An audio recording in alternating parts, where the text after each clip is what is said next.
हम लोग बहुत सारे बेसिक्स बात पढ़ लिए हैं। अब प्रश्नावली 1.2 को हम आराम से शुरू कर सकते हैं और आपसे सारे सवाल खुद से बनाने आएंगे, और नहीं भी आएंगे तो हम लोग बनाएंगे, आपको बिल्कुल समझ में आ जाएगा। बोला है कि निम्नलिखित संख्याओं को अभाज्य गुणनखंड के गुणनफल के रूप में व्यक्त कीजिए। हमने कई सारे सवाल को इस तरह से देखा है, और अब हम लोग पहला सवाल से शुरू करते हैं, 1 नंबर से। 1 नंबर में बोला है 140, और हमको बोला है 140 को अभाज्य गुणनखंड के गुणनफल के रूप में व्यक्त करके छोड़ देना है। तो अभाज्य गुणनखंड करना भी हमने सीख ली थी। अब कैसे सीखा था? अभाज्य गुणनखंड हम लोग इस तरह से करेंगे, अगर यहाँ इकाई के स्थान पे 0 है तो हम सबसे छोटी अभाज्य संख्या 2 से शुरुआत करेंगे, बोलने की जरूरत नहीं है। तो 2 की पहाड़ा कितना बार पढ़े? तो 14, बोलना नहीं है। 2 साते 14 और 1 0 उतरेगा। फिर हम लोग 0 जब तक रहेगा तब तक हम लोग 2 से देंगे ही, तो 2 से देंगे। अब हमने सोचना है कि 2 की पहाड़ा कितना बार पढ़ेगी? 70। सीधा सीधा बात याद रखना है कि अगर हम किसी में भी 2 से डिवाइड करते हैं तो उसके आधा हो जाता है, या आप ऐसे समझो ये 7 है तो 2 की पहाड़ा 4 बार पढ़ना 8 हो जाएगा। 3 बार ही पढ़ेंगे क्योंकि भाग में ज्यादा नहीं होना चाहिए, कम होगा तो चलेगा। हम 2 की पहाड़ा पढ़ेंगे 3 बार। 2 तिया 6 और 7 में से 6 घटेगा तो 1 बचेगा, और 1 पर 0 5, तो 2 पच्चे 10। अब देखने से ही पता लग रहा है कि इकाई के स्थान पे 0 2 4 6 8 इसमें से कोई नहीं है। इसका मतलब क्या समझे कि इसमें अब 2 से भाग नहीं लगेगा। तो 2 के बाद हम दूसरी जो अभाज्य संख्या होती है वो 3 होती है। पहले हम चेक करेंगे कि 3 से लग रहा है कि नहीं, लगेगा तो देंगे, और नहीं लगेगा तब अगले के बारे में सोचेंगे। तो 5 और 3 8, 8 3 के पहाड़ा में नहीं है, अर्थात इसमें 3 से भाग नहीं लगेगा, और हम भी 3 से इसका अभाज्य गुणनखंड नहीं करेंगे। 4 से हम सोचते ही नहीं है क्योंकि 4 अभाज्य संख्या ही नहीं होती है। तो अब हम सोचेंगे किससे? 5 से, और 5 से विभाज्यता का नियम, अगर किसी संख्या की इकाई के स्थान पर 0 या 5 हो तो पूरा संख्या कट किससे जाएगी? 5 से। तो अब हम लोग देंगे 5 सत्ते 35। अब 5 से भी नहीं लगेगा तो हम लोग 5 के बाद 7 से देंगे, और एक बार में लग ही रहा है तो 7 से देंगे, तो 7 एकम 7। अब अगर 140 को अभाज्य गुणनफल के रूप में लिखना चाहे तो हम लोग लिख सकते हैं 2 की पावर 2, यहाँ से 2 2 बार है, और 5 एक बार है, और 7 एक बार है। यही काम हम लोगों को करना था, बाकी दूसरा कोई काम नहीं था। यहीं पे हम दूसरा सवाल भी देख लेते हैं। दूसरा सवाल है 2 नंबर में 156, और अब हम लोग फिर से देखेंगे कि किससे लगेगा। कोशिश हमारा पहला यह होगा कि हम 1 से दें, कोशिश पहला हमारा यही होगा कि हम 2 से दे, और 2 से नहीं लगेगा तब हम 3 के बारे में सोचेंगे, 5 के बारे में सोचेंगे, 7 के बारे में सोचेंगे। इकाई के स्थान पे 6 है, इकाई के स्थान पे 6 है, इसलिए 2 से हम दे सकते हैं। अब हम 2 से देंगे, ये बात तो हम लोगों को समझ में आ गया। अब हम सोचेंगे कि 2 के पहाड़ा कितना बार पढ़े, तो हम 2 के पहाड़ा पढ़ेंगे 7 बार। 2 सत्ते 14, 15 में से 14 घटा तो 1 बचा हुआ है, और 1 पर 6 16, और 2 अट्ठे 16, 2 अट्ठे 16, अभी भी 8 है, अर्थात हम समझ रहे हैं कि अभी भी इसमें 2 से लगेगा। तो 2 से लगेगा तो 2 तिया 6, 2 तिया 6, और 1 पर 8 18, 2 नवा 18। अब लग रहा है कि 2 से नहीं लगेगा क्योंकि इकाई के स्थान पे 0 2 4 6 8 इसमें से कोई नहीं है। अब हम सोचेंगे कि 3 से लगेगा कि नहीं, पहले चेक करेंगे। ऐसे दे नहीं देंगे, पहले चेक करेंगे। हर बार आप यही करना। 9 और 3 12, 12 3 के पहाड़ा में, अर्थात इसमें 3 से भाग लग जाती है। तो 3 एकम 3, और 3 तिया 9, और अब देखने पे लग रहा है कि 3 से तो नहीं लगेगा, नहीं बोलो, 3 से तो नहीं लगेगा। तो हम सोचेंगे 5 से भी नहीं लगेगा, 7 से भी नहीं लगेगा, 11 से भी नहीं लगेगा, डायरेक्ट 13 से लगेगा। तो 13 से देंगे, 13 एकम 13।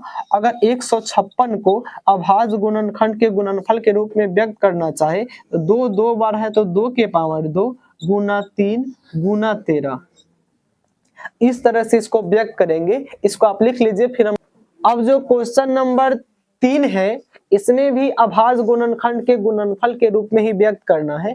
दो छोटे छोटे हमने सीख लिया है, ये थोड़ा सा बड़ा दिया है और हम लोग इस तरह के सवाल भी देख चुके हैं। रियलिटी में बड़ा है नहीं, अगर आपको आ गया है तो। सबसे पहले हम 2 से देने की कोशिश करते हैं, लेकिन कोशिश करते हैं देते नहीं है, कोशिश करते हैं देते नहीं है। हम देंगे तब जब लगेगा।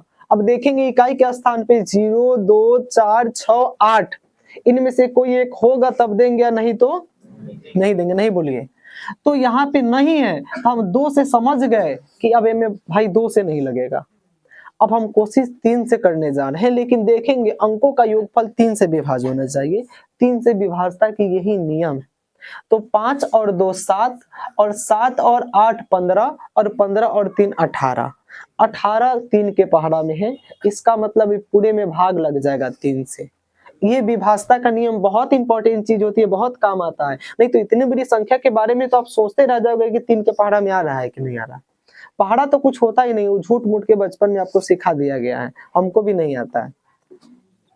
देखिए, तो 3 एकम 3, 3 दूना 6 और 8 में से 6 घट गया तो 2 और 2 पर 2 22, इसलिए 3 सते 21 और 1 पर 5 15 और 3 पचे 15। अब हम लोग फिर से चेक करेंगे कि क्या अभी भी 3 से लग रहा है। 2 से नहीं लगेगा, हम जान के 2 से नहीं लगा तब कभी नहीं लगा। अब हम 3 से चेक करेंगे, नहीं लगेगा तब दूसरा के फेरा में, अगर लग जाएगा तो एकरे पर रहेंगे। 2 और 1 3, 3 और 7 10 और 10 और 5 15, 15 3 के पहाड़ा में कर मतलब 3 से अभी और लगेगा, तो अभी हम और देंगे 3 से। 3 चौका 12, 3 दूना 6 और 3 पचे 15। फिर हम चेक करेंगे 5 और 4 9 और 9 और 2 11। अब 3 के पहाड़ा में 11 नहीं आता, अब 3 से नहीं लगेगा इसमें। तब हम देंगे किससे? इकाई के स्थान पे 5 है तो 5 से।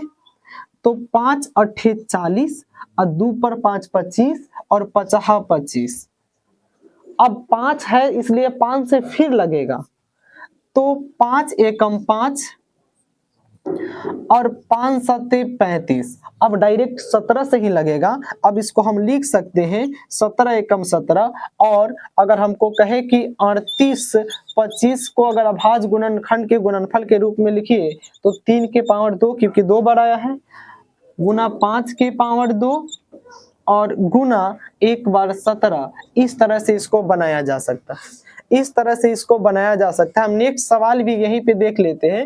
नेक्स्ट जो क्वेश्चन है ये है 4 नंबर, ये है 5 0 0 5 5 0 0 5। ये चौथा क्वेश्चन है, इसका भी अभाज्य गुणनखंड निकालेंगे। देखिए, इकाई के स्थान पे 0 2 4 6 8 नहीं है, इसलिए 2 से नहीं लगेगा। हम 3 से चेक करते हैं। 5 0 में जोड़ेंगे 5 तो 5 है, फिर 0 जोड़ेंगे तो 5 है, यानी 5 5 10 और 10 3 से विभाज्य नहीं। इसका मतलब ये है कि इसमें 3 से भी नहीं लगेगा। और इकाई के स्थान पे 5 है, इसीलिए 5 से लगेगा, तो हम 5 से देंगे। 5 एकम 5, 0 उतरा भाग नहीं लगेगा तो 1 0 यहाँ भी देंगे, फिर 0 उतरा और भाग नहीं लगेगा तो 1 0 यहाँ भी देंगे, और 5 एकम 5, 5 एकम 5। और अब फंस गया मेटर। ध्यान से सुनिए, अब फंस गया मेटर कि भैया अब कथी से दे। ध्यान से सुनिए, भैया अब कथी से दे। 2 से तो लगे नहीं रहा था, 3 से लगे नहीं रहा था, 5 से अब लगभग नहीं करेगा, अब कथी से देंगे? खड़ा होइए बबली, अब कथी से देंगे बताइए? 7 से। लेकिन ये बनाई है तब इनको पता है कि 7 से देंगे। देखिए, 7 एकम 7, 3 पर 0 उतरेगा, 7 चौका 28 और 7 तिया 21, ऐसे होगा। अब 7 से देंगे, तो इसमें ना आपको थोड़ा दिमाग स्थिर करके सोचना पड़ेगा, सोचना पड़ेगा। 5 के बाद 7 से इसमें लग जाएगा। देखिए, तो 7 एकम 7 और 10 में से 7 घटेगा तो 3 बचेगा, और 3 पर 0 पे उतरेगा तो 30। और अब 7 चौका 28, 30 में से 28 घटा तो 2 बचा, और 2 पर 1 21, 2 पर 1 21 और 7 तिया 21। और फिर कंफ्यूजन कि भाई वह अब किससे दे, अब किससे दे, क्योंकि अब 7 से नहीं लगेगा, अब 7 से नहीं लगेगा। खड़ा होइए बबनी, तो अब क्या सोचेंगे? 11 से। अब हम 11 से देंगे, किससे देंगे? 11 से। देख लीजिए बैठिए कैसे होता है। 11 एकम 11 तो 3 बचेगा और 3 पर 3 33, तो 11 तिया 33। अब 13 से लग जाएगा, किससे? 13 से। 13 एकम 13, और अगर इसको हम अभाज्य गुणनखंड के गुणनफल के रूप में लिखना चाहे तो लिखेंगे 5 गुना 7 गुना 11 गुना 13। इस तरह से इसको बनाएंगे, लिखिए।